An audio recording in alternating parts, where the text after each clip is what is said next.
Maximo, and you are watching or listening to Mabuhay Maxima. Today, we are at episode 15, How to Write a Smashing Resume. I'm sorry, I just tried to be formal and whatnot for the episode, but yeah, we are at episode 15, How to Write a Smashing Resume. So yeah, guys, we're at 15 episodes. It feels like a milestone. So if you're listening in right now, thank you. Thank you for choosing this to spend your time with today. And if you've been listening to my voice from the very beginning, I really thank you for sticking with me the whole journey. And it has been amazing. So for today, we are currently in the Philippines. The quarantine is currently extended to May 15. So hold on to your hats, guys, alright? We can still do this, alright? So do not give up on hope. And let's all do our best. I really hope that you have a great week ahead. Alright, so let us start with the effect of the pandemic throughout the whole world. I understand that many have been laid off, have been retrenched, or have currently lost their current line of work. And with that, I was suggested to make this episode for you guys in order for you to jumpstart and how to actually be able to get into a new job. So yeah, how to write a smashing resume. I do understand that some of you, it might have been a long time since the last resume that you've written down, and the practices now are a little bit different, but although somewhat the same from the years that have gone by. So, and also this is good for first timers or those who just got out of college or someone who's just trying to get a new source of income while this thing is going on in the world. Alright, so let's start. So general rules about writing your resume. 1, a resume is different from a CV. A curriculum vitae is a more detailed version of your resume.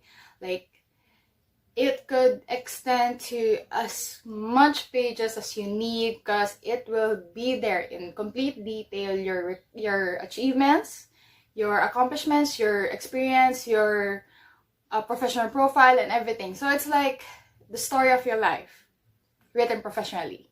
That's your curriculum vitae. So that is more applicable for medical, technical, and academic jobs wherein they really need to see your background. Now for others, for the general public, we only use resume. So it's just usually 1 page, and it is a summary of your skills and accomplishments. It's like if you're a product and you have the task to sell yourself with the shortest amount of time as possible, that's your resume. You're selling yourself in 1 page. General rule in styling your resume is 1 for fonts, okay?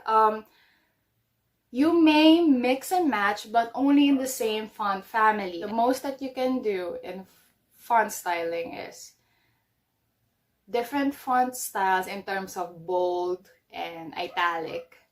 And font sizes, the general rule is 24 points for your name, 12 points for your headings, and 10 points for your details. Okay? 24, 12, 10. Or 24, 20, 12. Just in that range. And then please do not use different colors. Black is the only way to go. We are professionals here. Yes. And as much as you love Comic Sans, please do not use Comic Sans because more likely than not, you will be judged by using Comic Sans. So let's avoid that.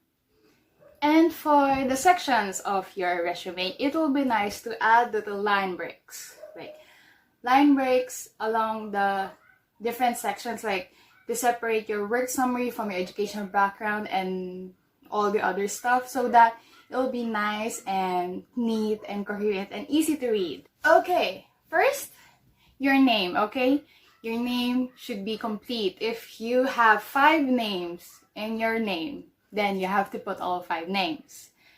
If any job that is applicable to use your pen name or your surname in your name heading, then you may add that as well. Like for example, for me, it will be, for my writing resume, it will be Mary Rose Ann M.R. Maximo. And then underneath your name should be your basic details. Your name, your contact details. Probably 1 or 2 contact details are enough. Your primary one, your cell phone number, or your email. The second contact number is up to you. So maybe email, or it may be your phone number. But if you are going to pass your resume online, the email is a requirement. Alright? And if you're going to write your email address there, please make sure that it is a professional sounding one. If it's your name, like for example mine, my official writing email is mrmaximoph@gmail.com. Please do not write iamthesexygoddess.com or masterofthewifi.com or any playful email address that you may have. As much as possible, your name, numbers are okay. Like for example, mrmaximo123@gmail.com, that is absolutely okay. The first line that you usually see on a resume nowadays is either your objective or your professional profile.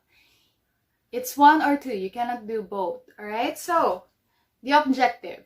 The objective is, yes, what you aim to gain to the job. The objectives is usually used by people who are at entry level if you just got out of school or you have not been through a previous job or you have gone through freelance work. The professional profile, like for example, it states what you currently are as a person. Like for example, my professional profile will be a customer-oriented flight attendant who flies domestic and international, blah, blah, blah, blah, blah, blah, blah. So, professional profile is technically what you are currently doing. It's a mix of your best soft and technical skills. So, it is best to be used by current professionals if you're planning to shift from one company to the next. And for freelance jobs who are looking for freelance work related to their current expertise. Now, after your professional profile, I would suggest you put a line break after this. As I have mentioned earlier, line breaks makes reading easier. So like after your professional profile or your objective, whatever suits for you, is either your work experience or your educational background. So the difference between the two is you should put your educational background first if 1, you just got out of college, and 2, you have been doing until recently part-time jobs, sideline jobs, or you're applying for your first full-time job. So yeah, you're technically at entry level. If you've already been working for quite some time and you have a lot of experience on your hand, then please go on ahead to putting your work experience first.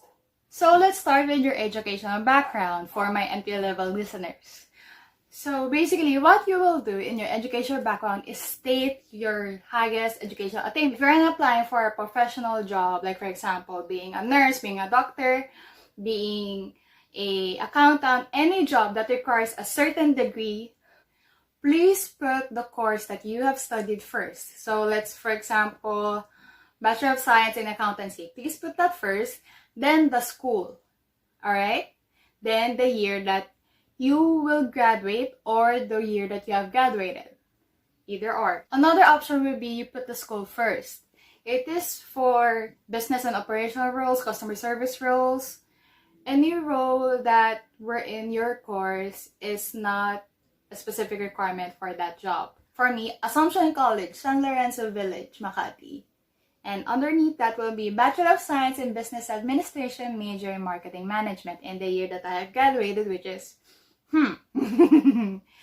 So yeah, please put your college degree only unless your high school is of notable background. Like for example, Ateneo de Manila University, Bachelor of Science in blah blah blah blah blah. Then your high school is Ateneo de Manila High School, blah blah blah blah blah blah blah.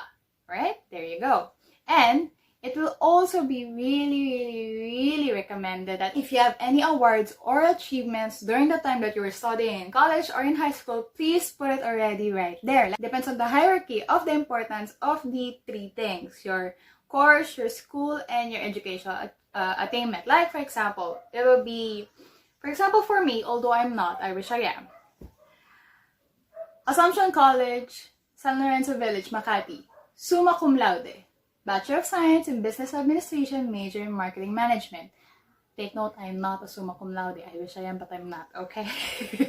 That was just for an example. Now, after that, after your educational background for your first-timers, will be your work experience or work experience first. Like I said earlier, for those who are shifting a different job or already have, well, work experience. So, for work experience, we do it in reverse chronological order. So, it's the latest job first, then the one after that, and the one after that, and so on and so forth. Now, it goes in two ways. There are two kinds of people who have work experience. It's one, those who have experience through freelance work, or those who skip from one job to the next, like multiple 6 jobs in 1 year or whatnot, or those who have been, well, staying in one company for a certain notable amount of time. Like, for example, you have been to company A for 2 years, company B for 3, something like that. So, writing your work experience is different for those two. Let's start with the consistent one, the one who has been staying long for a certain amount of time. So that will be, you state your latest job first, notable contributions to that kind of work, and what major technical or soft skill that you may have learned through that job, the second to the latest job, and so on and so forth. Now, for those who have experienced more on freelance work, or those who skip too many jobs in a short amount of time, you would state your work experience based by skill. In your resume, it's your name, your professional profile. I would suggest you state your skills first. Your skill set, then your work experience, the places where you have actually worked with, and then your educational background. So, your skill set first, your work experience, then your educational background. So, I will mention how you will write your skill set in a while, but for your work experience, please state the companies that you have worked with and the year. And it is also important that you mention there, if you are a freelancer, that you do it freelance, that you're not really an employee of the company. Next will be your skill set. So for my entry-level peeps, it will be your name, professional profile, educational background, skill set if you don't have work experience, and work experience if you have little or none, it's alright. So, educational background, skill set, and work experience, or whichever has what you feel more impact. And for my working peeps, it will be name, professional profile, work experience, or skill set for my freelancers. Then, so switch the two up, whatever job you may have, and then educational background, and so on and so forth. So, for your skill set, it is important that you put skills that are only relative to the job that you are applying for. Like, for example, if you're applying to be a flight attendant, it is not really that useful if you put there that you are proficient in Microsoft Word and Excel and other office apps. You're not going to use that in the job. What will be really, really good is you will put there that you have experience talk to customers through your possible work at this company, or that you are hardworking, responsible, you're on your toes, and you are very caring towards other people, which can be your soft skills. So, in your skill set, you have two kinds of skills that you need to put there, your technical and your soft skills. So, technical skills will be the actual stuff that you need to have the job. Like, for example, you're applying as a bartender. So, your possible technical skills will be, of course, bartending, cocktail mixing, menu preparation, and customer service management. Now, for soft skills will be you're very outgoing, you are adaptable, you are willing to learn new things, you always have a smile on your face, you're very charming. It should be a good mix of technical and soft skills, because one, nowadays, no one likes to work with a person who knows everything but doesn't really care or doesn't really show any emotion. At the same time, no one really wants to work with someone who is all talk but no walk. So you have to be a good mix of two. Next will be your seminars or the workshops that you have attended. Now, for my entry-level babies, those who have graduated out of college or whatever educational attainment that you have gotten out of. Now, for your seminars, I do understand that the school lets you attend a lot of seminars. They give you a lot of certificates telling you that you will need it when you already apply for a job. Take notice, not all seminars or workshops will actually apply to the job. It's like your skills. Like, for example, if you are applying to be a marketing representative for a bank, all right, a workshop on how to deepen your faith will not cut it.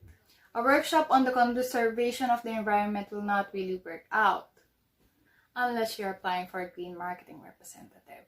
That's a different story. Like I said, it's dependent on the job that you're applying for. And for example, and most importantly, let's say all of the workshops that you have attended are relative to the job that you're applying for. Question number 1, can you remember everything that has been said in that workshop? If not, scratch that workshop. 2, if the subject of the workshop is something that you can talk about during the interview. And 3, if the time that the workshop happened is not really that dated. Next will be your biodata. So, for your biodata, it's usually general information like your height, weight, hair color, eye color, blah, blah, blah, blah, blah, blah, blah. That is optional. It only depends if the job that you're applying for requires it. Like, for example, if you're going to apply to be a flight attendant wherein your physical attributes is an important factor, please put it there. So, biodata in your resume is completely optional. Lastly will be your references. So, it's advisable to put 2 or 3 people in your reference. It will be nice if 1, they are notable in their field. 2, if it is your mentor in school or in your past job. Alright? So, no, your mom will not work. Especially, even if your mom is a notable person in your field, no, your mom will not work. Okay? That's the third thing. No relatives. So, yeah, I understand that is a lot of information to put in one page. So, make sure that the information, the details that you're gonna put are concise yet complete. Bullet points are your best friend when writing a resume. Even if when you put it on bullet points, it doesn't mean that you'll just put, like, for example, your skills, bullet point. Cocktail mixing, next bullet point. Diligent, next bullet point. Hardworking, next bullet point. Team player. You know, see, write as much detail as you can without compromising it going to the next line of your page. Because if it's going to be on the next line of your page, might as well maximize it to the end without going to the next line. So, it will be nicer to look at if every bullet point only has 1 line or 2. It will be too much of a read. It will be 3. And final notes on writing your resume. 1, make sure that whatever information you put there, you can back it up in an interview.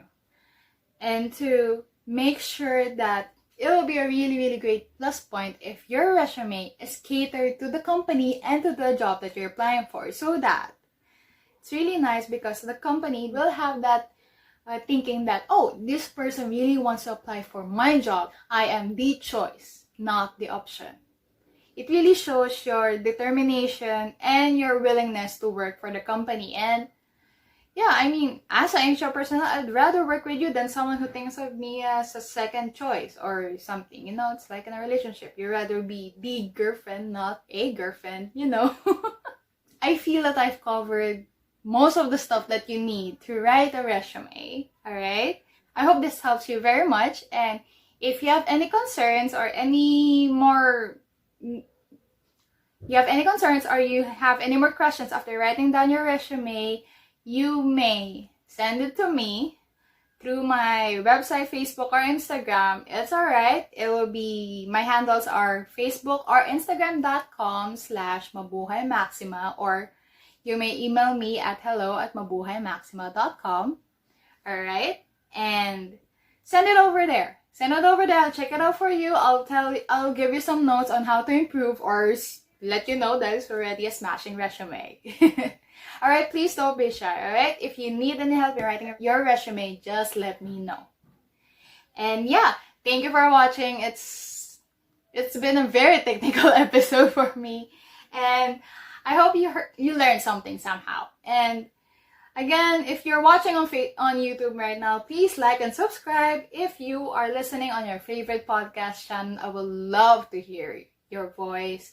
Please do send me a comment or a message through my social media handles, or you may be extra personal and send me a voice message to anchor.fm/mabuhaymaxima/message. Alright? Thank you very much. I'll see you all again soon, and I really do hope that the resume that you're gonna write right now will send you to that job that you really want. Fingers crossed. Alright? Thank you very much, guys. My name is MR. This is episode 15, How to Write a Smashing Resume, and I'll see you all again soon. Bye-bye!